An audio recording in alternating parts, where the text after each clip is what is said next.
Welcome to the Rebound Rundown. I'm your host, Paul Frischner. This is your daily digest college basketball show that covers everything you need to know about your favorite team. From game previews to recaps to press conferences and breakdowns, we have you covered. Every Monday through Friday with your morning commute, wherever you get your podcast, and make sure you subscribe on YouTube.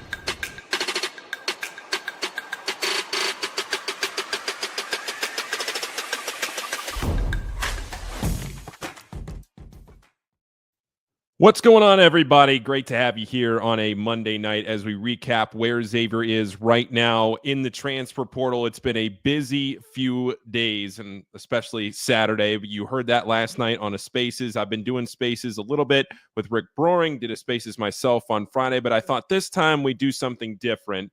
And we bring in some voices of people that have covered some of Xavier's most recent additions to the team, specifically from Saturday. It was a trio of recruits that Xavier got on Saturday. So we're going to go through all of that. But first off, I'm going to welcome you to the Rebound Rundown, the Daily Digest college basketball show covering your local Cincinnati area teams every Monday through Friday. If you're watching this right now on YouTube, make sure you go down and hit that subscribe button. If you're not subscribed already, I'm going to do plenty more of this kind of format. I know a lot of people don't have Twitter at all. Maybe you don't have Twitter anymore. If it's easier for you to listen to this type of format, this is going to be available in podcast form as well. So if you want to go back and listen to all of this later, you can go subscribe to the Rebound Rundown on whatever podcast platform you want to listen on, and you can just rewatch this on YouTube if you miss anything as well. What we have today for you, Jevin Redman, who is the voice of the Evansville Purple Aces. He is in the waiting room right now. As soon as this intro is done, we're going to talk about Gabriel Pozzato, Xavier's commit from Saturday. All three of these guys committed on Saturday. Christian Proscia, who covered Tre Carroll down at FAU. And then Riley Corcoran, who's the voice of the Montana Grizzlies. He will join in a few minutes as well to talk about Malik more. I thought it would give everybody a pretty good perspective, not just to hear it from us, from watching film, watching tape, but from guys that have actually watched each of these players play every one of their games so far this season. But to get you caught up real quick before we get to Jevin, here is where Xavier's roster stands right now. Here's who they lost to graduation: Zach Fremantle, Jerome Hunter, Davion McKnight, Dante Maddox, Marcus Foster, and Brad Colbert. They won't be back next year. Lost to the portal: Dalen Swain committed to Texas. Lucina Traore committed to Texas today. Ryan Conwell committed to Louisville. John Hughley is going to Duquesne. Trey Green is going to St. Louis. And then Cam Fletcher committed to High Point. We saw Alan Huss, the head coach of High Point, go to be the head coach in waiting at Creighton. So we'll see if Cam Fletcher sticks with that commitment to High Point or whether he goes somewhere else. But that is who Xavier has lost to the portal from this past year's team. The lone survivor, the only player to come back from this year's Xavier roster, is a player who didn't play a minute in a Xavier uniform this year. That's Roddy Anderson. You've seen Roddy Anderson, maybe the most popular player on social media and on Twitter here over the last few days. Roddy Anderson has 2 years of eligibility remaining. He is coming back to Xavier. He'll be in a Musketeer uniform at least this season. He'll have the opportunity to be here for 2 years. All Wright, that's Allwright. I might ask Jevin about All Wright as well, because he's a fellow Missouri Valley player. All Wright has 3 years of eligibility remaining. Gabriel Pozzato, 3 years of eligibility remaining. Anthony Robinson, a transfer from Virginia, 3 years of eligibility remaining. Jovan Milicevic, 3 years remaining.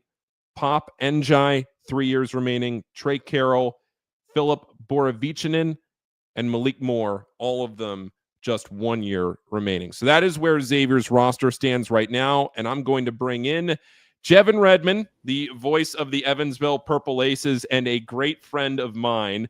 Jevin, you and I have gotten to know each other pretty well over the years. I always enjoy when you have a game here in the Cincinnati area, whether it's a bye game at Cincinnati or if it's at Xavier or wherever else. We get to go to Skyline and catch up. And it's been a little while, but I thought what better opportunity to bring you in and talk about a name that I think really made some shockwaves around the transfer portal on Saturday, and that's Gabriel Pozzato, who was rumored to be in the mix at some high-level schools, and he ends up in a Xavier uniform.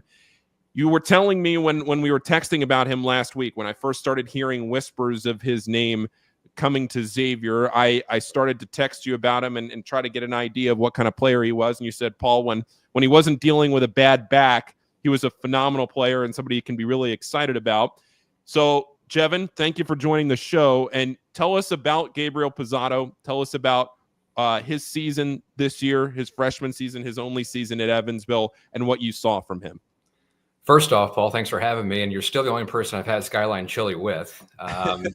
Skyline Chili, you still sell me on a little bit, but the Coney dogs are outstanding. They're good. They're good. Yeah, they're very good. Yeah, thanks for having me. But yeah, you guys are taking, one of Evansville's best players, and he was a star in the Missouri Valley Conference. And as you mentioned, he had a bit of a back injury toward the end of the non-conference part of the schedule, and then into early January when Valley play picked back up. But he's a guy that wasn't with Evansville during the summer. He got there once school kind of started early August. And people were telling me about how athletic he was. And in my time at Evansville, which is 7 years now, he is the most athletic player that I've seen. And it just comes very easily to him. Also, you look at him, he's not real bulky and strong, but he has the body of, hey, that can be an NBA player, especially his upper body strength. He's kind of wiry, strong, but just a freak above the rim. And his strength really is out in transition. We didn't get downhill, head of steam. One thing that did surprise me a bit, him coming in as an 19-year-old freshman, 19-year-old freshman, essentially is how composed he was in the half-court offense. I thought Evansville would have to kind of live with, some chaotic plays from Pozzato because of his athletic ability. But really, for the most part this year, he stayed within the offense. Made high-level plays like a junior or a senior. And so Xavier is getting a very mature young athlete that I think will excel in a higher-level conference. I think that right there, that last line is the thing that we are so curious about now in today's transfer portal era is how are some of these guys going to translate to the high major level? And the Missouri Valley has had a lot of success with players going to the high major level in recent years. Do you think Pozzato could be the next in line there, that the way he plays, sometimes it's hard on film. Yeah, he has some highlight reel dunks. He might shoot the ball well, whatever it might be, but you're playing against Missouri Valley competition. What's it going to be like in the Big East? To me, watching the film, it seems like he's the kind of guy where the game translates. What sticks out to you about why you think he'll succeed at Xavier? Yeah, I think the game translates, and I think he'll have, the outstanding plays on most nights that Xavier plays. I mean, he'll have the highlight tape. You saw a couple of dunks that he had last year at Belmont. I think I tweeted one from Murray State where he dunked on a guy. So he'll have those plays no matter what level he's at. I do think in terms of him being consistently the guy at Xavier or in the conference, I think that's going to take a little bit of time. I don't think he's going to come in day one and be a 20-plus point scorer, but I think he has the upside to get to that in the Big East and for Xavier, whether that's in year one or year two, however long he is there. But again, his game translates to higher level basketball.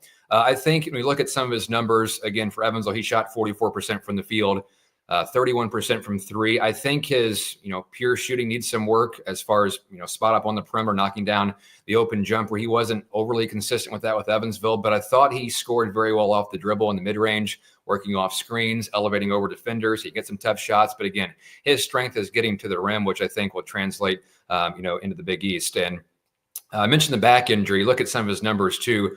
Early on as a freshman, he was playing with a new group. Of course, Evansville had a lot of new faces, so it took him some time to get comfortable. He went out December 12th, had some back spasms that forced him to miss 8 games.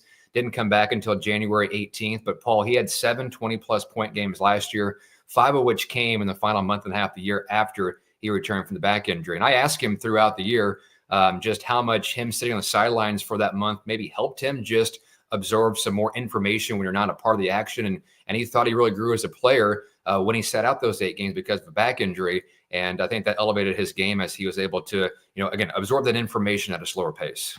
So let me ask you, before we get back to his game, let me ask you about who he is as a person, because I think you can tell that he has some spunk to him, right? Just from his appearance, just the way that he carries himself, you can see he has a little fire in his game. Is that who he is? He's an Italian native. He's from Rome. I think all of that and the character that he brings coming to Xavier is certainly something that can endear himself to the fan base.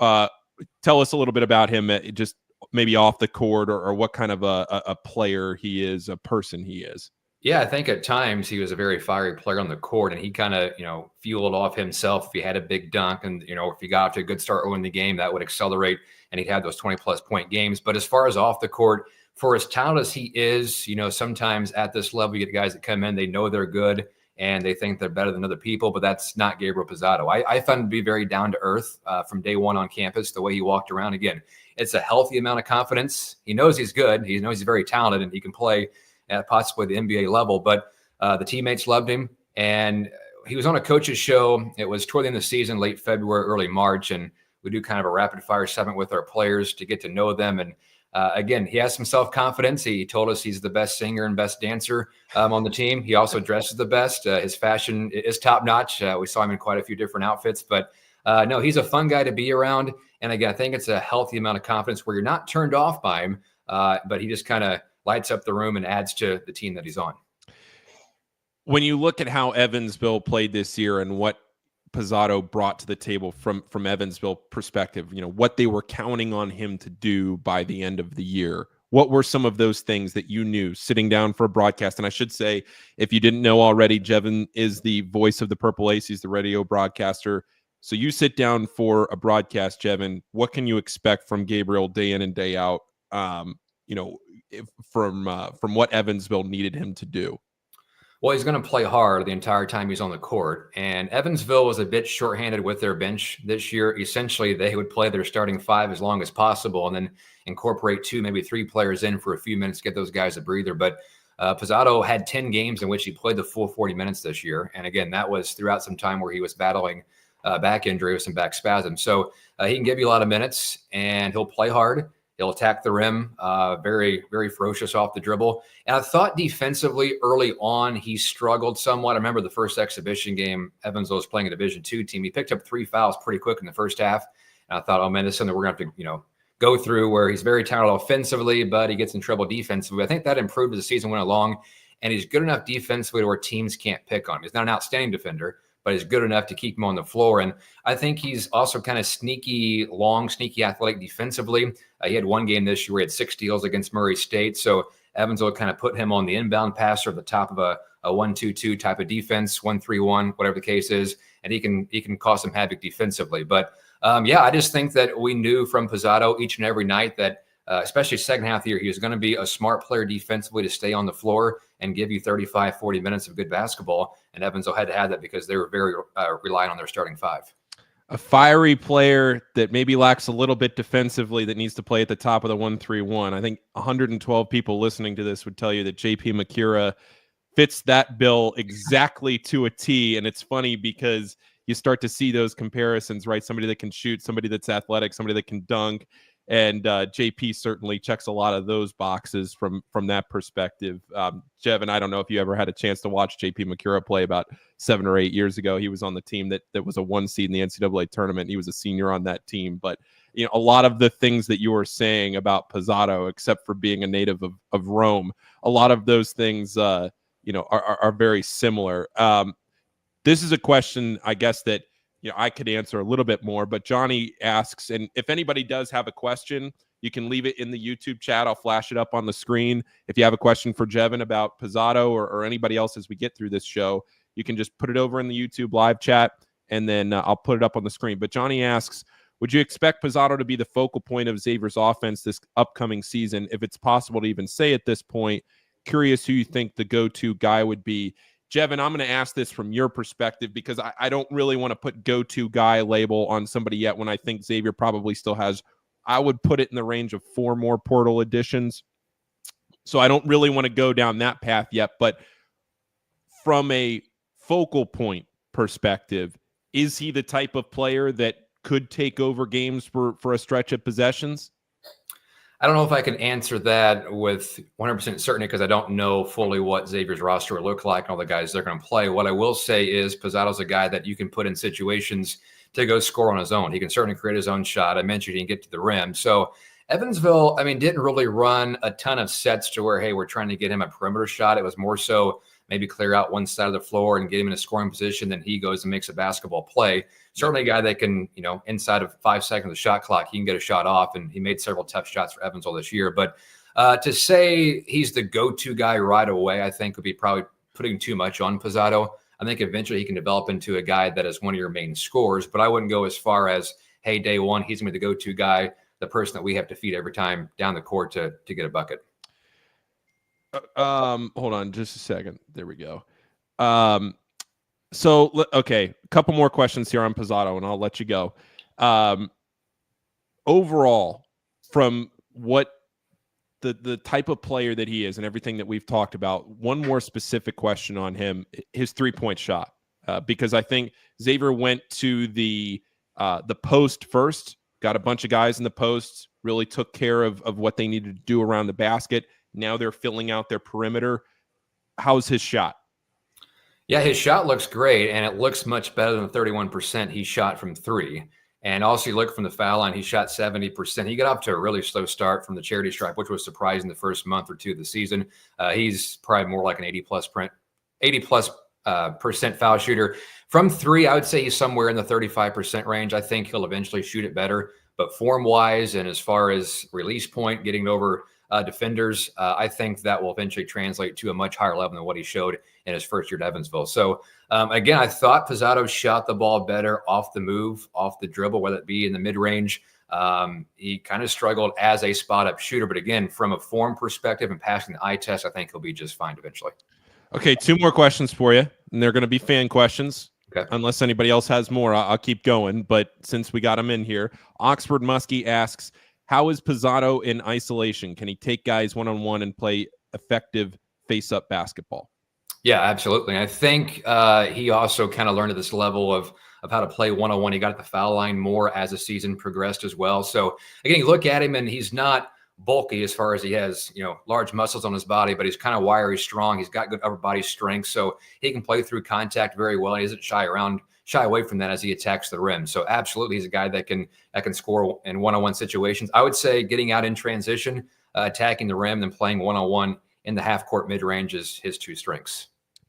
All right, and Johnny asks, sorry for the double question. No need to apologize, Johnny. We got you. Is he someone you see being significantly better at the end of this upcoming season than at the beginning? That was a big conversation point around Dalen Swain this past season. Yeah, I think so. And we saw that in the first year that he was at Evansville, the only year he was at Evansville. But he was a different player second half of the year come conference time, just in terms of learning how to play, in the United States at this level. So I would anticipate him. Also, you think about playing at Xavier, and this is no offense to our guys at Evansville, but he's going to be surrounded by some more talent every day in practice as well, which I think will elevate his game. So I would fully expect Pozzato to be much better by the end of the season than he is at the start of the year. And who knows what happens, with the transfer portal and whatnot. But if you keep him for a second year, you can really see a big breakout year after his first season at Xavier. But yeah, certainly a guy that's going to progress throughout the year. And what you get on day one is not what you're going to have the final day of the season. Okay, Jevin, I lied to you. I got one more. If you're okay with it, I'm going to keep going here. I'll charge you for it. That's right. Matt, just a Coney. I'll spot you the next time. There we go. Matt asks, what are the main improvements that Pozzato needs to make? Yeah, I think be a more reliable shooter from the perimeter. Again, I think at 31%, he'll eventually shoot better than that. But be more reliable to space the floor with him and other players. And then I think defensively, it's always hard defensively, whether it's a strategy thing, being in better position, get quicker. I don't know, but Pozzato probably needs to improve a bit on the defensive end. I thought he got better as the year went along with defending without fouling. But as far as being able to apply pressure and I guess be more consistent on ball guarding, I think is an improvement that Pozzato could make. But again, his length kind of makes up for that because he can get away with some mistakes because of how long he is and how athletic he is. But Xavier fans are going to really enjoy him. Again, he's a lot of fun to watch on the court. He's got that healthy amount of confidence, and he's also fun to talk to off the court. So Xavier's getting a good one, and us folks here in Evans, I wish him the best. I don't know if you're going to ask about me about All Right from Valparaiso, but I'll go ahead. I got one more here. Okay. And then, well, actually, Matt, follow up there. He asked, what's his favorite Italian dish? I'm going to leave that for Gabriel to answer whenever we have him on a show. I'll let that come from him. He is a fantastic interview, by the way. You'll love talking to him. Okay, that's good. I'm looking forward to that. Nick, and we kind of already addressed this, but Jevin, if you have any more thoughts here, Nick asked, do you see Pozzato having an impact in the Big East? Curious to see how you feel about that talent jump. Nick, if you go back to the beginning of this, we talked about it a little bit already, but I think just to reiterate the point for a lot of people that are just joining Jevin, feel pretty comfortable about his ability to make the jump to the next level. Yeah, I'm not too concerned about that. Again, I think from day one, I wouldn't put the expectation of, hey, he's our go-to guy in game one. And again, I don't know what the full roster looks like for Xavier, but I do think as the season progresses, he'll fit in very nicely, and there's nothing to worry about as far as the talent jump there. Yeah. Okay. Now, before I let you go, I have to ask you about Wright, who is a transfer in from Valparaiso. He was a Missouri Valley guy, somebody that you saw play because Evansville, Valpo in the Missouri Valley. Tell us about Wright. I don't have the numbers off the top of my head as far as when Evansville played Valparaiso, but they actually did a good job against Wright. I think he was like 6 of 19 one game against them. They had a decent game the second time, but I saw him up close and personal during the conference tournament. He put on a show over in St. Louis in the couple games Valpo played, and they made a deep run on Saturday. I think they were the 11 seed, and they won a couple of games over in St. Louis. But what I'll say about Wright, if you kind of compare him to Pozzato, he's not quite as athletic as Pozzato is, but I think his overall game is more polished. I think he can score in different ways. He's a better shooter than what Pozzato was in his freshman season. Really came down to those two as far as Missouri Valley Conference Freshman of the Year. Wright got it. And here's what I will say about him, Wright, is he is a very fiery guy. He's a little bit nuts on the court, and not in a bad way, but he's a little bit nuts. I don't know if he'll continue doing this when he plays at Xavier, but I noticed this at Evansville and in the conference tournament. Right before the tip-off, he comes out to around the midcourt area and does a full sprint to the baseline as he's yelling, and then just starts stomping ferociously on the baseline to get himself psyched for the game. So, again, a little bit nuts, but that's not a bad thing. That's never a bad thing. No, not at all. Jevin, I appreciate you taking a few minutes today. We're going to get to Christian, who's in the waiting room, to talk about Tre Carroll. Is there anything else that you have about any of these guys, Gabriel, Wright, anything that we didn't address? I'll leave the door open here for a closing thought. No, I think we pretty much covered it. Again, you guys are going to enjoy watching both Pozzato and Wright, and I think their talent and skill level translate very well. And I'll just finish with stop taking your players, Paul. Stop taking your players. Come on. Well, we appreciate the generosity. We appreciate the generosity. Jevin, tell the people where they can find your stuff if they like listen to this interview and want to follow you. Yeah, so you can find me on Twitter or X at Jevin. That's like Kevin with a J, Jevin_13. You also search me on Facebook. My name's up there as well. And yeah, I've got some interviews with our players. If you scroll through my videos on Twitter, I've got an interview with Gabriel Pozzato before the season starts with some highlights. We've got several of his rim-rocking dunk highlights on my feed as well. And then I believe my interview with him on our coaches show from end of February is posted up there as well. So feel free at Jevin_13. Jevin, always a pleasure. Thanks for taking a few minutes today. Yep. Thanks, Paul. Anytime. Yep. Again, that was Jevin Redman, the voice of the Evansville Purple Aces, talking about Gabriel Pozzato and about Wright, the two transfers in from the Missouri Valley to this Xavier team this year. Just before we get to Christian, who's ready to go to talk about Tre Carroll, another commitment from Florida Atlantic up to Xavier on Saturday afternoon. I do want to make sure that I tell you, if you haven't already, go down and subscribe to this Rebound Rundown YouTube channel. Going to be a lot more content, I should say, a lot more content like this throughout the offseason. Going to try and do more live shows, take your questions over there in the chat. So if you have a question, leave it over there. I'll flash it up on the screen as we keep going here. But now I'm going to welcome in Christian Proscia. I said that right, Christian, right? Yeah, how you doing, brother? I'm doing great, Christian, and I want to give you a shout-out before we get started here.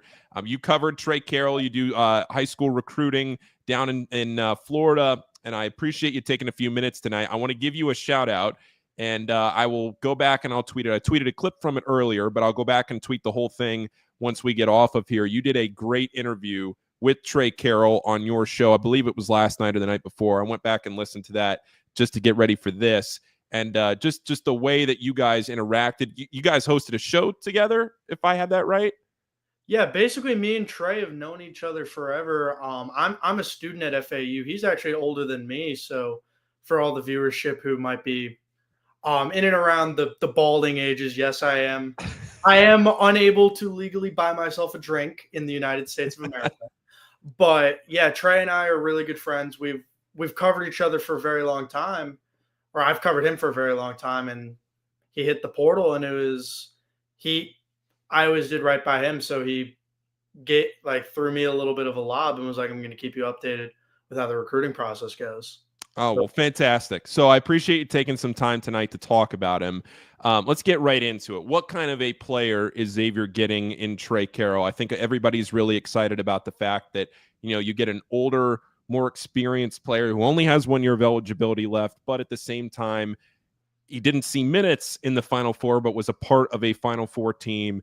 A lot of really good teams at Florida Atlantic. He's played for multiple coaches. He knows different systems. He's had success in his career. He was the most improved player in the AAC this past season. So all of that to set the stage for you, Christian. What kind of a player is Tre Carroll? So first off, he's going to be the heart and soul of this team. I'm going to speak to him as a person, as a leader, as a man. He's going to be the most energetic person in that building every single day. With him being a veteran, like you said, he knows how to get a team through the highest points of this game. He might not have been on the floor, but his impact for this team was just as important as Elijah Martin, John L. Davis, Vlad Golden, guys who actually were on the floor contributing. What I mean by that is just the energy that he will bring. Glue guy is the award that gets tossed around. Tre Carroll is super glue. And he's genuinely one of a kind, and there's no other way to describe the dude. He loves to dance, he loves to have fun, he loves to make an environment fun. He loves to win most of all.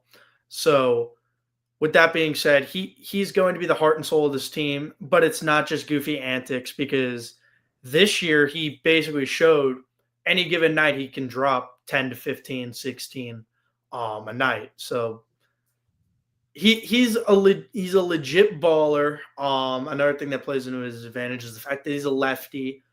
I do like lefty hoopers. It's a little bit of a matchup that most people don't immediately look at as being a possible advantage, but lefties know that their touch, the way they shoot when they play against dudes who are used to playing against righties all year, it's different. It's like having a lefty quarterback. Let me get to some questions here. Johnny asks, is Tre Carroll a good defender? I've seen from Xavier sources that he is. Some say he is. Some say he isn't. Would love a breakdown of his defense and how he could looks in Richard Pitino's system. I won't put you on the spot about Richard Pitino's system necessarily, Christian, but just in general, what's Tre Carroll's ability defensively? Tre is a solid defender. I think the best thing about him is the fact that he's continuously gotten better. In the 3 years that I've seen Tre play, he's gotten better. In the season that I've seen him get legit minutes, he's gotten better. So obviously there were moments where defensively maybe not the greatest. It happens to the best of us. But what he shows is that he's coachable. He's able to grow. His game is able to grow even within the span of a year. So I think being in a system like what Baby Pitino runs and what everybody in that staff is going to run and expect, maybe if he's entering this system and his defense isn't what people want him to be, I guarantee it will be by the time conference play starts up, because of just his ability to constantly improve, not approve. He was AAC most improved player of the year for a reason. I will say before we keep going here, Christian, that the interview you did with Tre, I added it down into the description of this YouTube video. So if anybody wants to click out of that, wait till the end of the show. I don't want to lose viewers because that's bad on my part to, just pitch people out of the show. Stick around here for the end of the show. But when you're done, if you want to go back and watch that interview, it's down there in the description so you can find it right there. Scott says, there you go. So Scott says, since you and Tre are very clearly friends and you know him very well, what are the things that Tre needs to work on to improve, maybe to translate to the Big East level? I'm going to say his whole game. Like, I'm not going to pick out anything in particular. Obviously, yes, we are boys. I'm going to say everything about his game he needs to improve on, just as a don't get complacent mindset. There's always room to grow. There's always room to improve. It doesn't matter what area of life it is. It could be on the court as a man or driving a car, learning to cook. There's always things that you can improve on in this life. So I'm a firm believer in elevation and continuing to surround yourself around people that will elevate you as a person. And I know Tre has that mindset too. So what I know he would say, which is what I'm going to say, is he needs to improve on everything in order to be the best version of himself he possibly can. But if we want one of the answers, I will say defensively, let's get him. Like, he's definitely going to lock in defensively. How's his physicality? Matt asks, how physical do you expect him to be? Jalen Reynolds type. Now, Jalen Reynolds played for Xavier about 10 years ago now, Christian, and he was a very physical, very animated player in the post for Xavier, and he's a character that a lot of Xavier fans will call back to for that kind of post physicality. I don't necessarily want to compare those two, but from a physicality standpoint, what does Tre bring? He's going to be physical. Obviously, he's going to play the game smart in the right way. He's not going to be diving into people, getting unnecessary fouls or anything like that. He's not a guy that gets flagrants or techs. Like, that's not his game. So with him being fired up, it's controlled chaos. Is kind of a good way to describe him. Like, he does, but he doesn't do too much. So I do expect him. He will be physical. He will be very, very solid defensively. You'll get a couple swats out of him. You'll get a couple blocks out of him. It's not to say anything like that, but especially y'all are going to be running him as a wing.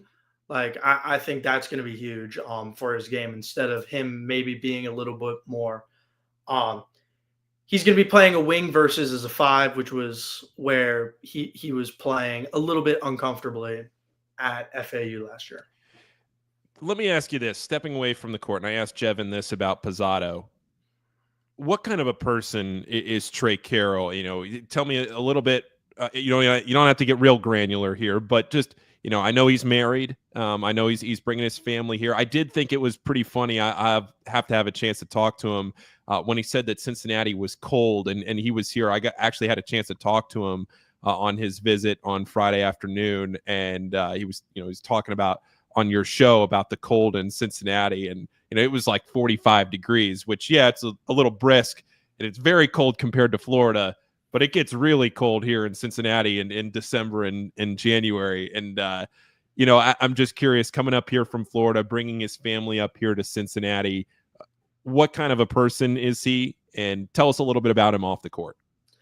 So he's a homebody. Like he's a homebody family man. He's the guy who, if he's not in the gym, he's not working out, he finally gets a day off, he's gonna abuse the hell out of that recovery room. I'm just letting y'all know. He's been texting me so much about the cold and hot tub. Like, that is his favorite thing in the world right now. The opportunity to do those gassers back and forth and shock the system. Like, he loves recovery. So when he gets the opportunity to finally have a day off, he's just going to spend time with wifey. Like, nothing crazy.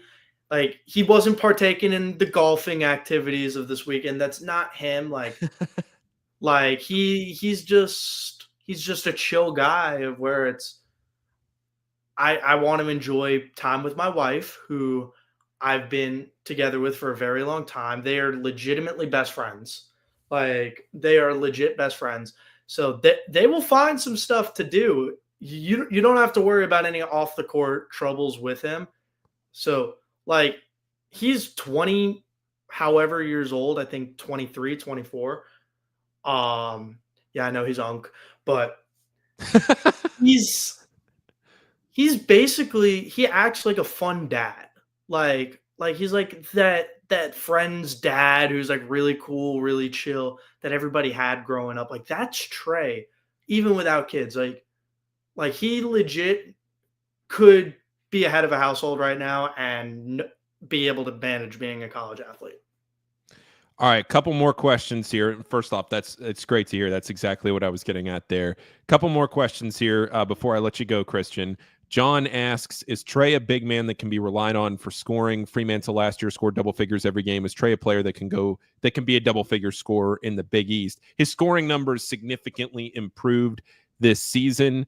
I would assume that they're going to be counting on him for some scoring output this year, given how much of a priority. And I do want to say the coaches put a very high priority on getting him. They're very excited that Tre Carroll is a Musketeer. They really wanted to get him to Cincinnati to be able to play in a Xavier uniform, and they got him. He was a big target out of the portal, and I think his improved scoring this year is a big reason for that. How reliable is his scoring? I think, honestly, it still remains to be seen. I'm going to say yes, but y'all got to remember, this is his first year of really getting unleashed. He didn't get his first career start until midway through non-con schedule. Or actually, it was one of the first games of conference play because it was at East Carolina, really early into AAC play. Tre, the surface is just being tapped with him. And I'm going to keep saying, him being in a system of where coaches are going to pour into him and make him a priority, like you said, he is genuinely a priority ad for you guys. It's not like he was a bottom of the barrel guy, but he's a guy who the sky is the limit for him. And I mean that with all the love in my heart for the dude. I genuinely think he's just going to keep growing and elevating himself and people around him. And also, something that's really good about what I've seen out of your guys' transfer portal class versus what FAU was running last year is Tre's shown that he can be a quote-unquote smaller big that succeeds on the court. Y'all got to remember, FAU had Baba Miller and Matas Vokietitis, who are 6'11", 7 foot. Caleb Glenn would come in, and he's another 6'7", 6'8 guy. So, but he's more of a bigger guard, honestly, KG. But it's not like Tre's going to be uncomfortable with, oh, wow, there's dudes taller than me who can also hoop. He's going to be, honestly, I think he's going to be more comfortable in that of seeing how he succeeded on the floor with guys like Baba and Matas. And nobody take Baba from us, please. We've gone through Texas. I was down in Charleston this year. I've said this a couple of times now, but I was down in Charleston this year for the Field of 68 tip-off. I did the play-by-play for that. And I had a chance to watch all of them, obviously a couple of games for FAU, and I was really impressed with those guys' height and too, what Tre Carroll brought at that point off the bench. But, yeah, to just bring it to the table. Last question for you. Aquaman's the nickname, right? Or is that something that he's adopted just recently?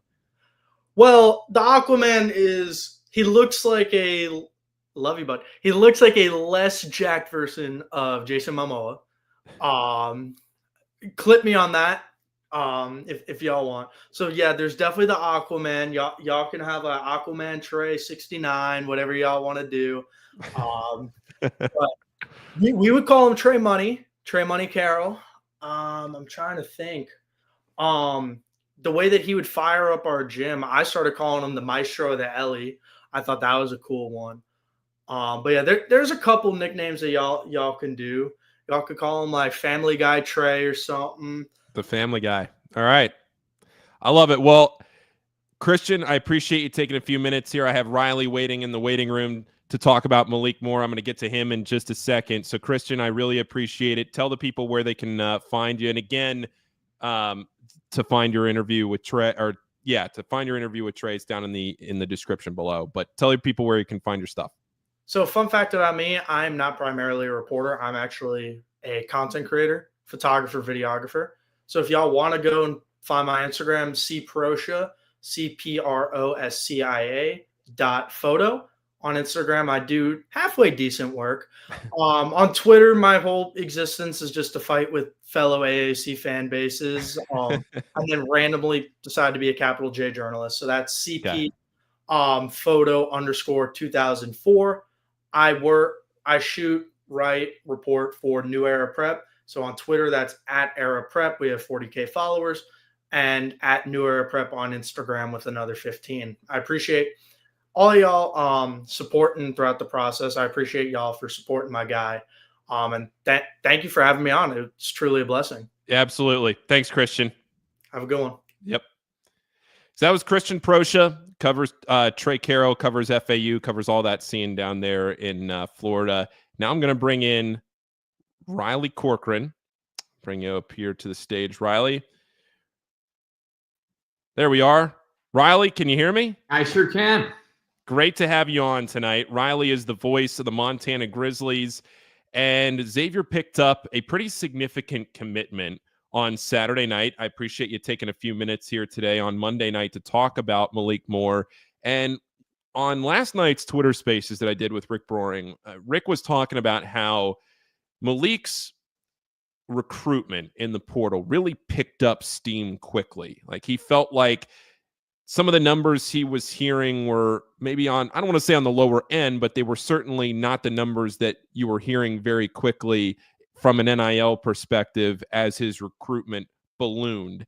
And I think you can see why when you see his shooting numbers, when you see just his tape, his film, when you watch what he brings to the floor, you can see why there was a lot of high major interest in him pretty quickly, and Xavier was able to go out and land him. Malik Moore has 1 year of eligibility remaining, but you had the opportunity to watch him at Montana. So, Riley, who is Malik Moore? Well, Paul, first off, great to be with you. Thanks for having me on. It's fun to keep college basketball relevant, even though transfer portal and NIL, everything kind of crazy in this day and age. It's still fun to be able to talk about it right now, even after the Final Four. And Malik Moore, certainly, it's kind of bittersweet, right? I think maybe for all of these guests that you have tonight to talk about these individuals that are, of course, leaving the program that we're at, but also you're getting an incredible find in someone like Malik and be able to watch him for 1 year really flourish as a basketball player and become more well-rounded. I think you guys are really going to see that in his time in Cincinnati and when he gets there with Coach Pitino, because the potential I still feel is a little untapped with Malik Moore. And I think that's a good sign for him going to the next level, because he had to take a role at Montana. And this certainly isn't an infomercial for Montana basketball, but why they were able to go to the NCAA tournament this year is I think that the collective group all was able to say, we'll take a little less so we can win. And I think Malik's numbers at times could have been bigger, where he could have been that featured guy. And it's really all about roster construction and where Xavier's at right now. I'll admit I haven't done the deepest dive, at least where you guys are at with where the Musketeers roster, because again, it's ever changing every day. But at the same time, where you feel Malik can fit in, I just feel that he's a guy that can be a chameleon in a way and play multiple roles for Xavier. And it was certainly great to watch him. And he missed first 5 games of the season. There was a lot of talk about him potentially redshirting for Montana, and that was something that really wasn't discussed. And I don't know if it's been discussed even out there, that it was late November and they weren't sure if Malik Moore was going to play this last year. So to have a year like he did, certainly impressive to say the least. I think you could say second team All Big Sky. I really think any Montana player could have been first team. They were a team that had 5 guys average between 11 and 13, and Malik was obviously one of them, but he turned into the top 3-point shooter, and certainly public enemy number 1 is what we called him on the scouting report, because certainly he was someone that the other teams didn't get loose the back half of conference play. You look at his numbers this year. He spent 2 years at Pepperdine to begin his career, Riley, and then he went 1 season with you at Montana, has the 1 year left. 12.6 points per game, 3.2 rebounds, 2.4 assists, and he shot 41% from 3. I was really impressed watching him, and maybe he flew under the radar just because the commitment came out at almost midnight Eastern time.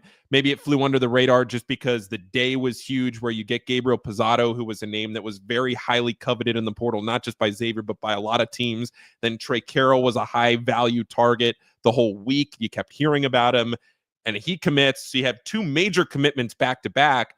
And then all of a sudden it's almost midnight, and you go for the trifecta and you get the third, and you get a really important piece. And I remember last year, Marcus Foster was the first commitment to Xavier, and it came out of nowhere. You didn't know anything about him unless you followed Furman. You knew he was on that Furman team that beat Virginia.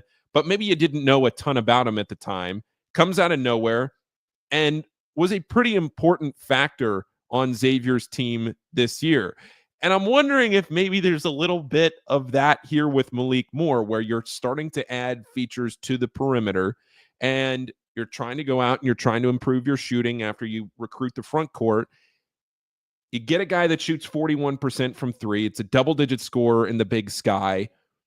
And from the 1 year that you saw him, Riley, do you see a player here that can progress to the next level?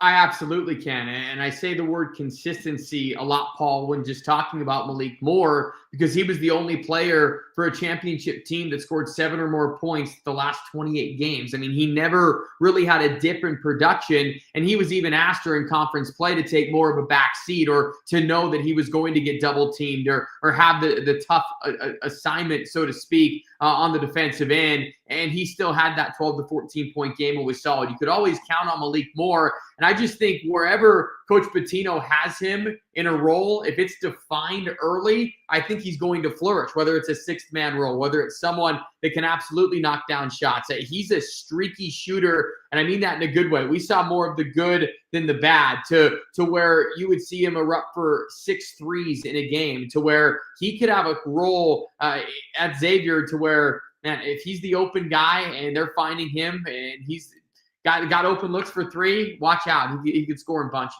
Multiple games with 6 threes in a game, right? Mm-hmm. Absolutely. St. Thomas, Weber State has that clutch gene as well.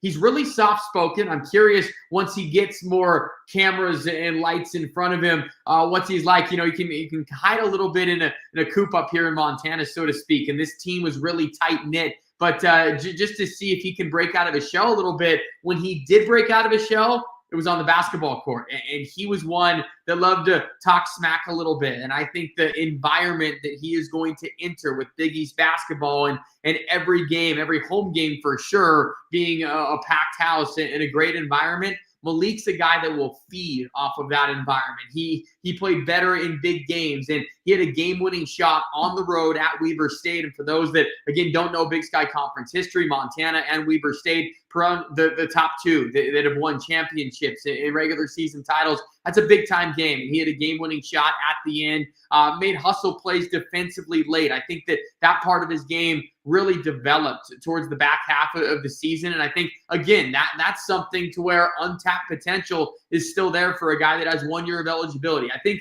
Malik Moore learned how to win this year at Montana. He always had the talent. There was no question about that. He was always highly rated in Southern California. From Ventura, California, started Pepperdine, but Pepperdine never won when he was there. He was a part of teams that had 6 to 8 wins in a season. Yes, he was starring, and he had games here and there where he popped off the page as an underclassman. But at Montana, not only was he scoring, but he learned how to play a role in a championship team. And that's why I would really be excited if I was a Xavier basketball fan. That's all fantastic. I appreciate all of that context. And you said a few things in there about him off the court that really kind of piqued my interest, because I asked Jevin about Pozzato. I asked Christian about Tre Carroll. I'm going to ask you the same question that I asked them. What kind of a player is Malik Moore off the court? What kind of a personality does he bring? What can the fans expect from him when he's not leading the offense or making threes or whatever it is on the court? He really is going to be a guy that the fan base is going to fall in love with off of the court. He really is soft-spoken, though. So I'm going to challenge you and then the rest of the media that might cover Xavier to break him out of his shell and get him comfortable early. And I think, again, all of this comes to role definition. And I think that by November, it's hard in college basketball to have role definition. But with Malik Moore, you're going to get someone, I think, within the locker room walls. Even though he came in 1 year, he was beloved by his teammates. And I think that he's a guy that might speak more with his game and might speak more when the doors are closed a little bit. So I'm curious with you, because obviously here at Montana, we'll all be following Malik at the next level and be rooting for him. And I'm just going to say it right here. I would love a rematch of the game in 2022, just for that environment again, for someone that calls Big Sky Conference basketball. You love the taste of legit environments. And obviously Xavier provides that. So it'd be nice to see Malik in November and December. So I'm sure there's an open date in there somewhere. Let's get it rounded out. I was going to ask you that. Were you at Cintas for that game? I was at Cintas. It was part of a unique road trip to start the year at Duquesne and then at Xavier on a Tuesday, Friday trip. And I remember taking a 6 a.m. flight out to call a football game the next day in Montana. Wow. Well, that's the grind that the broadcast lifestyle lends to this time of year, right? No doubt. That time of year, I guess. Crossover season in November. As you know, you just put your big boy pants on and wait till the calendar flips over. That's right. Let me ask you this. With the way that, Malik went from Pepperdine to Montana, now has to make the jump again to another school, what was something that you felt like stood out to you in the beginning of the year? Maybe it was through the offseason, or maybe it was, something that stood out to you about his ability to transition himself into a new system right away? He was able to morph into about 3 different roles for Montana before Christmas because, again, he came off the bench the first game. It was during one of those Thanksgiving tournaments. And quite honestly, he was second or third on the depth chart just because he hadn't been in the rotation at practice and whatnot. And so it was a total question mark of what we were going to get with Malik Moore. Thought it was going to be a 6th man. Then game 2, he's right into the starting lineup and he's making threes and a big time impact to where Montana had big games early against CSUN, Cal State Northridge, a top 100 team in the net, South Dakota State, and then St. Thomas, two teams that also played in the postseason, and he went off. St. Thomas was the game. He had 30 points and made 6 threes. He went to a different zone. And I'll just say this early. I'm sure it might be on a scouting report here or there. Malik likes getting hot early in games. So he's the guy I think that Xavier fans, get in your seats early. He can make a couple of threes before the first media timeouts. More often than not, he had double-digit points in conference games before we reached the under 4, under 8 media timeout. So he scored early. He was ready to go off the bus. Okay, I'm going to go to some fan questions here. Scott asks, from what I've seen of Coach Pitino, it seems like playing at a consistently fast pace is major for his guards. And I will say before I get to the question here, Richard Pitino and Sean Miller have very similar offensive styles. Pitino has talked about talking to Sean about their offensive style. Both of them really got a lot from Gonzaga and Mark Few and the way that they play up-tempo. Pitino has talked frequently in the last couple of weeks since being hired about how he doesn't want, after a made basket, any player to look back to the bench, to look up for a play card or to look at a whiteboard and think, what do we have to run? It's, here's a few things you can do. Get up the court, get to the basket, get out in transition, try and score quickly. So to set the stage there, the question is Malik someone comfortable with playing under control at a frantic pace? The moment I saw the question, my answer clicked in my head because this is a perfect fit for Malik. I think that this is actually where he thrives, where he's thinking less and he's playing more instinctual. And that's where Montana went this year. They had been a team that had thrived on defense, that was going to win a game in the 60s. And sure, every now and then would pop off the page. They let it rip offensively, and they were very versatile, and Malik can play. He's obviously a combo guard that can score at all 3 levels. You guys know that by now, but he is someone that likes the pace fast. And I think that that might be good or bad in the sense of, to set a streaky shooter earlier, right? You might have to live with that 0 for 3 drought a little bit and shoot himself out of it. There were times that he did, but then you saw the light at the end of the tunnel. And the rainbow was pretty bright at the end of the second half because he found his shooting touch again. But he's certainly one of those shooters. And like you say, you shoot 41% and you make over 63 pointers in a season. You're having good streaks more often than not. And that's what I remember from Malik because he was just Mr. Consistent all season. A couple more questions here. And before I let you go, the way that Xavier plays defensively this year is going to be different than what Xavier fans are used to. And I won't go completely off that beaten path of all the way down what they're going to do defensively, but essentially it's going to be very similar to what Rick Pitino does at St. John's, where you get out and you really try to pressure the ball. You really try to disrupt the flow, right? You try to put as much pressure on the ball handlers as possible. You're closing out hard on shooters, all of those things, obviously getting in passing lanes, being disruptive. What does he bring to the table defensively? He's someone that improved a lot, and he's an in-your-face defender. So I think that might fit with the style, right? And I think that coming in, you didn't hear anything about Malik defensively, and that was an area that he knew that he needed to grow in, and he got progressively better throughout the year. And towards the end of the season, you saw his length really flourish at the Big Sky level. I'm curious to see how it does at the Big East level, but to where he was drawing the assignment of some of the top offensive players on the other side. So again, someone that I think I call it organized chaos a bit, right? And I already can't wait. That Xavier St. John's game, I mean, where are they going to put that on the national, in the prime time Saturday night Fox slate? I'm curious who gets that when it comes to the lottery, some broadcasting nerd stuff that I'm sure that we think about, Paul. But regardless, for Malik, he, again, someone that improved defensively throughout the course of the year. And again, more smash mouth in your face. He loves the environment of kind of that one-on-one. So I think that he will love the challenge of taking on Big East players.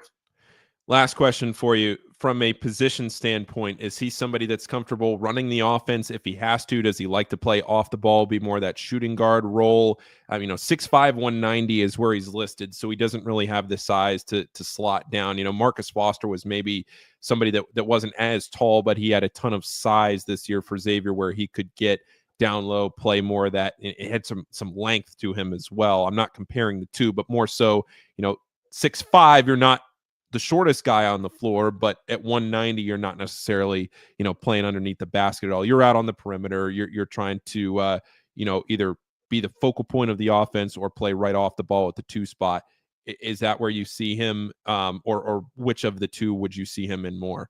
Absolutely the 2 spot. He thrives more in that off-ball role. And the thing is, he can handle the ball. And I think that, again, the versatility will help, especially in games where you're going to need multiple ball handlers bringing it up. He's smooth. He's smooth with everything that he does, whether it's ball handling or shooting. But certainly, I think he's better in that off-ball spot. And I certainly see him in that role right now for whatever Xavier might do at the point guard spot. I think that Malik's a guy, maybe you're in foul trouble, you can easily slide him to the 1, but you're going to want him to 2. All right, Riley, I'll leave this door open just like I have for the other 2 guys. Is there anything we haven't talked about with Malik that you feel like is important for people listening to know? I think that for guys that are just learning about Malik Moore, he models his game after Devin Booker, and he's a guy that is a constant student of the game. So from April 14th, as we do this right now, until November 14th, and he's donning the X for the first time, I'm curious just to see how much he's a basketball sponge, because quite honestly, he didn't have to leave Montana. And I know that the numbers we talked about, that it was crazy, right? All the rumors that you might hear. And you mentioned Sean Miller, and I know obviously from Xavier, but the connection at Arizona. And that was really, I think, the main competition for Malik Moore was down in Arizona, and the numbers that were being thrown out about him. But regardless with Malik, he's going to be a guy that will improve a ton from now until November, and just a basketball sponge that I can't wait to see play for you guys. Well, Riley, tell the people where they can listen to your stuff. Well, University of Montana, always available on the Varsity Network, my Twitter handle, @Voice of the Grizz, and we have some fun out here if you guys are curious. And like we said, I would love to get in a basketball game out there. We love playing Big East schools. So let's make it happen. Get a tournament team. We got a top 100 net. I mean, I think it would be good for the non-conference slate. So I followed you now. So I'm going to follow the non-conference scheduling. I might talk to Travis DeCure, our head coach, and see if we can make something happen. Well, hey, look, I mean, I know it's not going to happen, but I wouldn't complain about a trip to Montana either, because I've been to Montana once. It is beautiful out there. For people that haven't seen Montana's football stadium, it's one of the most iconic venues in the country. Just the view there, it's beautiful. I don't anticipate the Musketeers making a trip out to Montana anytime soon, as much as I would love to. But if you do make it to Cintas, whether it's this year or down the line, Riley, I hope that our paths cross at some point. Again, they must have that night at Cintas, and we just didn't know it. Sorry I didn't throw you a T-shirt that night, but so it goes. Thank you so much for joining tonight, and best of luck down the line. Absolutely, Paul. Appreciate it. Thanks. Yep. Again, that was Riley Corcoran, and I want to say thank you to all of you for watching tonight. That's been this episode of the Rebound Rundown. If there's anything that you missed, you can make sure to go back and watch it later. As soon as this is done, you can go back and rewatch it. You can also listen to this in podcast form. I'm going to cut it up tonight, edit it, and I'll get it out for your morning commute, just like a normal Rebound Rundown. Make sure, if you haven't already, go down, subscribe to the show. That way you can watch it next time. If you're not doing it right now, you can watch it on your TV. You can watch it wherever you are watching this one live. I really like the audience tonight. Great questions there on the side. If I didn't get to any of your questions, I apologize. I'm seeing some questions. If anybody has any more questions for me, I don't have to get off here right now. I can take some more questions here before we end the show. Paul, who else is Xavier contacting? I don't have any specific names I'm going to share right now, but what I will say is that Xavier is at 9 commitments to next year's roster. I would anticipate at least 4 more portal commitments. They could take, I believe, up to 6 as long as those rosters expand to 15. I know there's some fluctuation with that, with the house settlement that still has to get determined. Some of that's up in flux, but I would feel pretty comfortable saying that Xavier would be somewhere in that 4 range, if not more, of portal commitments still to come. The portal closes next week. It's a month after it opens. So it's not the 45-day portal like before. It's just a 30-day portal this year. So the portal will close. Just because the portal is closed does not mean players have to commit by the time the portal is closed. It just means they have to put their name in by the time the portal is closed, which means that you could still be potentially adding players onto the roster for a while. Richard Pitino has said that he wants his roster to be done by June 1st. He said that because players can start reporting to campus the first week of June. So that's what you would anticipate from a timeline perspective. I would say that a lot of the pieces to the puzzle are already on this roster. You're starting to see the vision and the identity of next year's Xavier team really round into form. But I wouldn't be surprised if there is another significant name. And I don't have one right now that I'm saying, wait for it. So don't get overly excited there as I'm hiding something. But I would say that Xavier is still in the mix for looking for players that could make a difference immediately on next year's roster. Guys that you would hope would be, Big East level talent that can be a difference maker as you try to win games next year and as you develop these guys for the future. So those are a few things to keep an eye on as you go forward. But again, the timeline would be the portal closing next week, the 22nd and the 24th, it's somewhere in the 20s, is the closing of the portal. I believe it's the 24th, might be the 22nd. And then as you get into June, that's when the summer session can start. You have a certain amount of time over the summer. I believe it's 8 weeks. As long as it's the same as last year, you have 8 weeks that you can commit to the summer.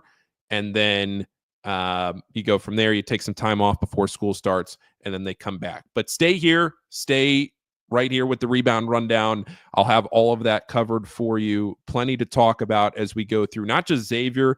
I'll have the other schools as well. I'm going to bring on some guests to cover Cincinnati, Kentucky. Louisville has had a fantastic offseason.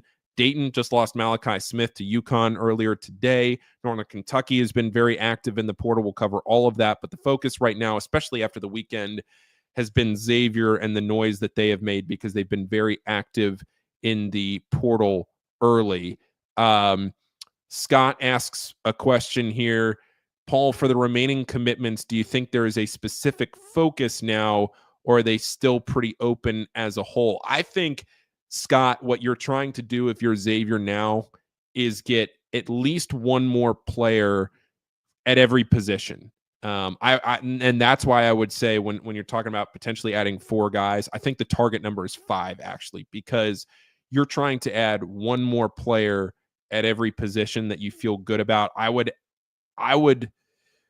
and see, this is where I just don't know who's left in the portal, because if you look, you say, Paul, there's almost 2,000 names in the portal. Yeah, but how many of those guys can you really go out there and rely on? How many of those guys can you guarantee have eligibility? It's underrated how many players are in the portal that that don't have eligibility. Ante Berzovic for Charleston, with Charleston's best player last year, he put his name in the portal. He's out of eligibility. Now he's trying to get a waiver. Maybe he's trying to sue the NCAA. I don't know what his pathway is to try and gain a year back of eligibility. And a lot of players are in this little predicament here where they put their names in the portal because they're hoping that they can get a year back.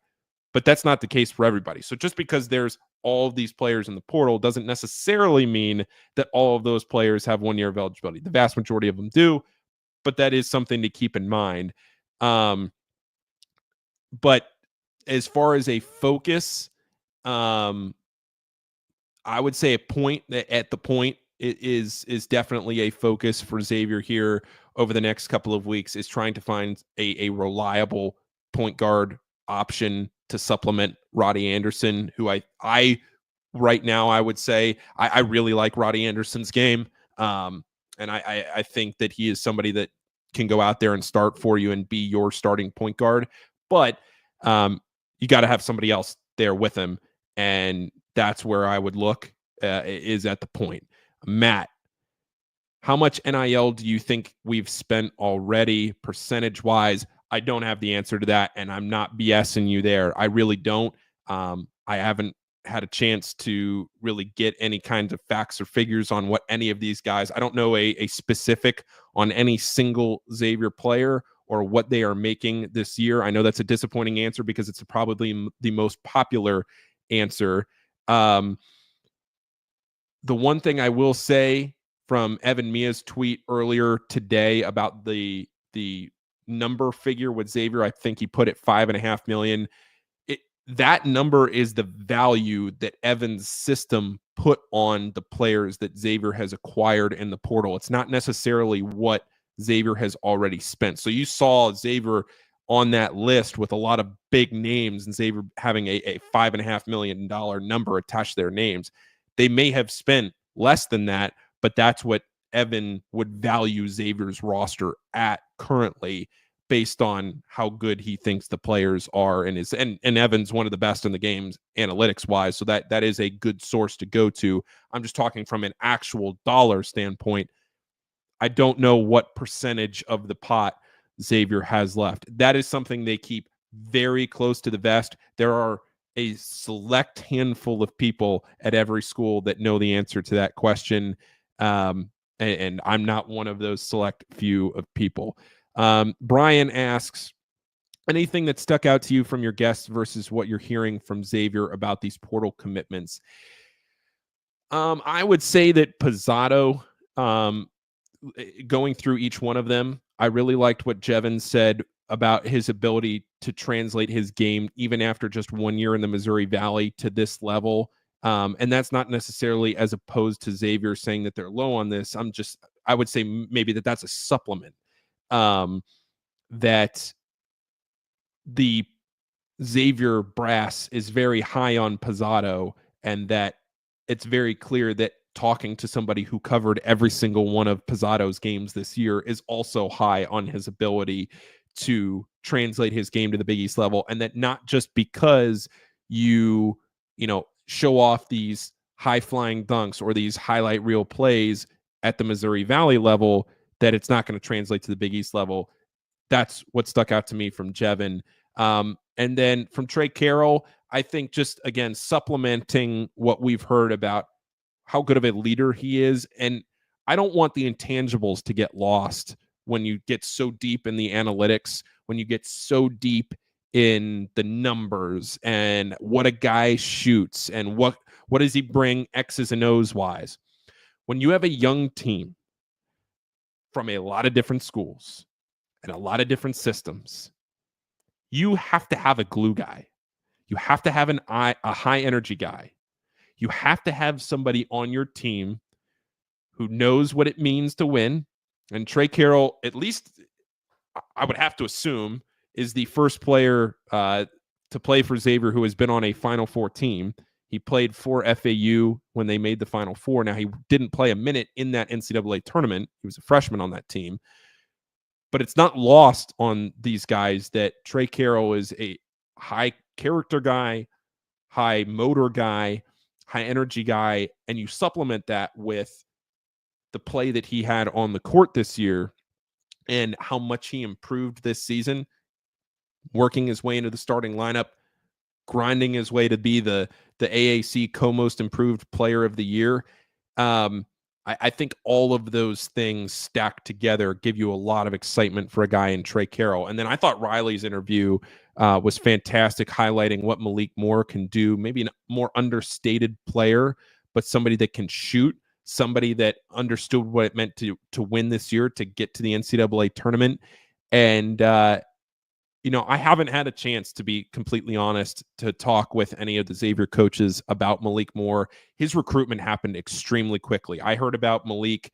So he committed, what's today? Today's Monday. He committed Saturday night.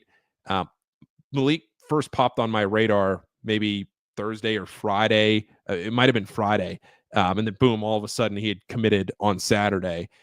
It was very quick. And I haven't been over there to talk with them yet. I had a chance to catch up on Friday about, some of these guys and how excited they are, but haven't had a chance here, yet today to talk with them about Malik Moore or these guys that they added. So hopefully as we get later into this week, I'll get a better idea there.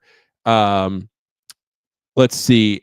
Matt asks, any idea who Pitino may be going after next? I highly doubt RJ Lewis. RJ Lewis will not be a Xavier Musketeer. I would say that there may be a commitment that we hear about this week. But beyond that, I would say that they may take their time and slow play some of the remaining slots. They're very tactical about who they're going after. Isaac Chu, the associate head coach, is somebody that has a big role in putting together this roster. He's been very influential in Pitino's rosters over the years. I would expect Isaac Chu and the rest of this coaching staff, Aaron Katsuma, Dante Jackson, Tarvish Felton, the rest of this staff, to maybe keep some things under wraps, like we've seen it so far in this cycle, where maybe somebody comes out of the blue, you get somebody that you can be excited about. And also, like I said, I would say that maybe they don't land them, but I don't think they're done taking swings at players that can compete at the Big East level next season, be impact players, and that will raise some eyebrows if they can go out there and get them. But there's no name right now that comes to mind as somebody that I'd be comfortable saying, oh yeah, that they're going after an RJ Lewis or somebody like that. There's no one of those. But I would expect Xavier still, especially on the perimeter. That's where I think they're going to focus a lot of their attention, get some shooting. I know Richard Pitino's teams traditionally haven't shot the best, but still adding a guy like we saw on Saturday night with Malik Moore shooting 40.9% from three. Those are the types of guys that you want to start to see make the roster. I wouldn't hate one more big as well. Somebody that you can really feel comfortable starting at the 5, because right now you have Pop Njai, who's a 7-footer who could start potentially if you get there. You have Anthony Robinson, who has 3 years of eligibility remaining, who played at Virginia, who I think has a lot of raw tools that you could potentially start there. But at the same time, I'll be interested to see if maybe they go after somebody that they feel like they can start at the 5 on day one, or if their plan is, no, we're going to work very hard with Anthony Robinson or Pop Njai or one of these guys that's 6'10", 7 foot, to be able to start them, at the 5 this upcoming season. That's one of those areas that's TBD. Any other questions here? Matt, another good question. This is great. If anybody has questions, and again, make sure you subscribe to the show. If you haven't already, make sure you go over there and you like the show. Hit that like button down there. It helps the algorithm. You subscribe to the show. Matt says, how much emphasis do you think this staff will put on high school recruiting? Previous staff seem to find no middle ground, frustrating at times. Totally understand that. I would not expect any high school recruits on this upcoming season's team. The guys that have a lot of eligibility left are going to be projects that already played their freshman year in college. I would not expect any high school freshmen on this team. Rick and I talked about this a lot on the show yesterday because Richard Pitino actually directly addressed that before his introductory press conference. He sat down with a few writers to just answer some questions and talk about his strategy. And he directly addressed the high school recruiting question and said, I'm paraphrasing, but essentially said, unless something falls into their lap that's too good to pass up, there will not be any high school recruits on this team. But don't ignore that going forward. It's just the way that the portal has played out this year. It's just that's how this team is going to be built. Doesn't necessarily mean that's what's going to happen going forward. Matt, you add on that would be a lot of bigs on one roster. It would be. It would definitely be a lot of bigs on one roster if you were to add one more at the starting center position. If you get a starting caliber center, which again is everybody wants to say in the portal, go get the big, right? Go get the center, go get the big. You go and get the big. That's going to cost you a lot of money because that's the most highly coveted position in the transfer portal. It's also one that you have to spend a lot of money on. And that's where I don't know what percentage of the NIL pot is left that Xavier can go out there and try to get.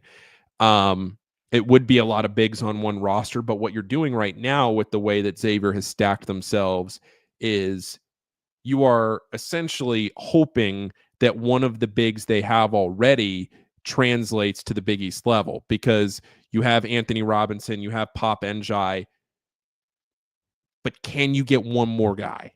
Can you get one more? If not, I don't think it's the end of the world, but can you get one more? That's something that I would be looking at here going forward.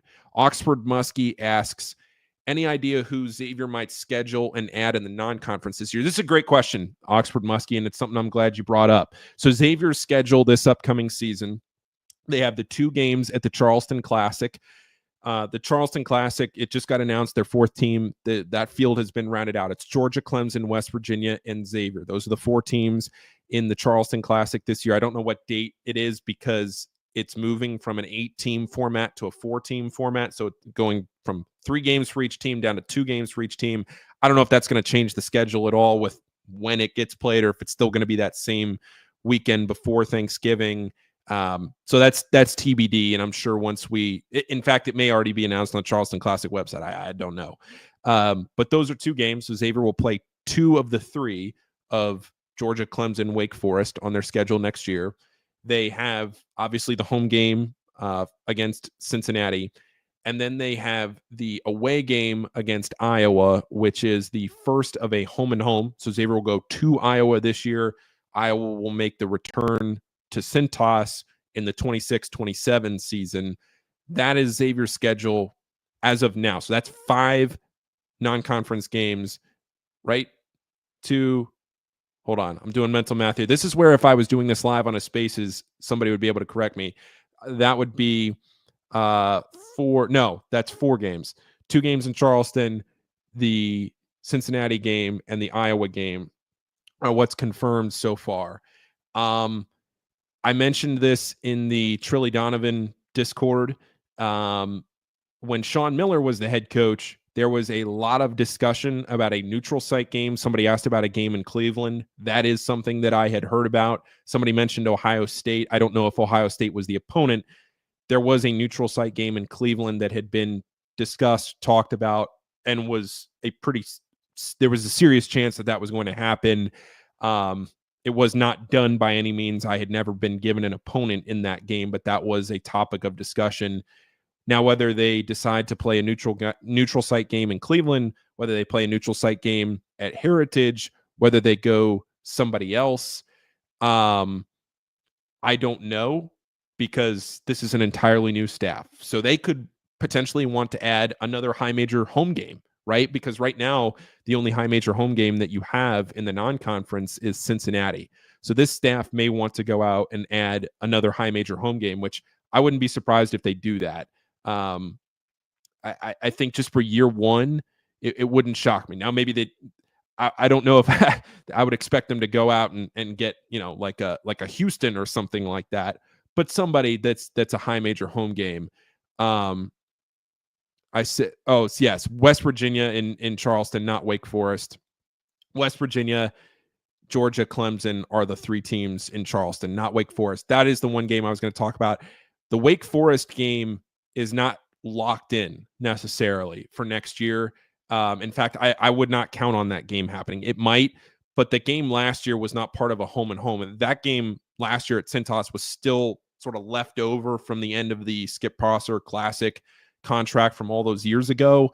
So I don't know where that stands now on the Skip Proscia Classic, and if there are any games left, if they have to still go to Wake this year or at some point in the future, I don't know. But I doubt that Xavier goes to Wake this year. Even if they have to go to Wake at some point, they already go to Iowa this year. They already go to Charleston. I highly doubt that Xavier's going to go to Wake Forest this year. I would expect that if Xavier adds another high major game, it would be at home, but that's just the way that I'm reading the tea leaves of Pitino answering that question in the opening press conference about wanting to schedule more difficult opponents and play a tough schedule, challenge themselves, prepare themselves. Plus, you have to remember they play 20 games in the Big East. The one thing I will make sure I add, because this was a major topic of discussion last year, that you have to keep in mind about the non-conference schedule. Everybody complained about the non-conference schedule last year, and I understand that because the bye games were pretty much all sub 300 games. I get that.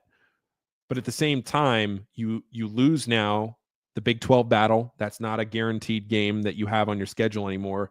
You don't have the Gavitt games anymore. So you have to go out and acquire these games, whether it's a neutral site game that you could potentially see some profit for in an NIL perspective, or because if you play a neutral site game, that can sometimes lead to NIL. At the same point, a home and home, you have to get that school to come to your building. You think back to some of these games, Houston, Indiana, Ohio State. It would have been very challenging for Xavier to get Houston to come to Cincinnati, to get Indiana to come to Cintas, to get Ohio State to come to Cintas. That's a very challenging thing to do. Xavier was able to do that 3 times, to get Houston to come to play a game at Cintas, to get Indiana, to get Ohio State, but that was contractually obligated because of the Big 12 battle and because of the Gavitt games. That's where you have to keep that in mind with scheduling going forward, that, whatever Xavier does, adding a high major home game to their schedule, you have to go out and get the other team to agree to it as well. If there's anything else on the schedule that I haven't addressed, feel free to put it in the chat. I can answer it. Jackson Kirby says, so let me see if I can get up here. So does the strategy towards high schoolers this year completely kill any chance of landing Jalen Petty? Jalen Petty's already committed. I think he went to UNLV, maybe. Yeah, I see it in the chat. Yeah, UNLV was where Jalen Petty committed to. So he's off the table. He is somebody that initially I thought maybe Xavier would have a chance at, but he's also a Seattle kid. Getting him to come all the way over to Cincinnati, I think, was a bit of an issue. If what I heard was correct, or that was something that was talked about in the beginning. Let's see here. No, he went to Stanford. Look, this is me doing live research. I saw the tweet that he committed. We're going to do this in live time. I believe, yeah, he did. He went to Stanford. He didn't go to UNLV. Right color, red, wrong school. Okay, let's see here. Any other questions? What's your starting 5 if the season started tomorrow? Roddy Anderson is your point guard. I would go Roddy, Pozzato, Malik Moore, Tre Carroll, Anthony Robinson as my starting 5. But I think that's going to change with the additions that Xavier still has to make to the roster coming up. I still think that Xavier adds at least one starting caliber player to the roster going forward, not necessarily on the roster yet. But that would be my starting 5 today. Does anybody else, before I wrap up, we've been on here for almost an hour and a half. I appreciate each and every single one of you who has tuned in. We've kept almost the same amount of people in here the entire time. So thank you very much for listening to this. I think this Q&A has been great. If you like it, shoot me a DM, shoot me, any kind of feedback you can. Leave a review on the show. If you're listening to this back on Apple or Spotify, leaving a review on the show really helps. It helps the algorithm. This was a top 100 basketball podcast this year, and that's because of you. So thank you very much for listening to this all season long. Plenty more content coming forward, and especially as we get, I'll probably do a live show in this format once we get a couple more, maybe once the roster is done for Xavier, if there's major news. But make sure you like the show, subscribe down below, and you can go back and listen to it later. If there's no other questions, thank you all very much for listening, and make sure you stay tuned. Subscribe everywhere to the Rebound Rundown. On my social media, you'll find all my stuff just at Paul Fritchner. And then on Instagram, I do have a new Instagram for the Rebound Rundown. Not active too much yet, but as we get more going, probably start posting more graphics, maybe some videos. I'll try to get some video breakdowns, some things as we get into the summer. But a lot of this is going to be determined once the roster is set, right? And again, more content to come. I've seen a lot of questions about, Coach Pitino and what kind of content we can expect on that vantage point. Once a roster is set and there is more of a definition of what this team is for next season, that's when you'll start to see some of those questions get answered. Any plans? Oh, here, one last one. Any plans to get some New Mexico media guys on here in the future? Would love to hear more about Pitino's culture. Lucky for you, Matt, I already did that.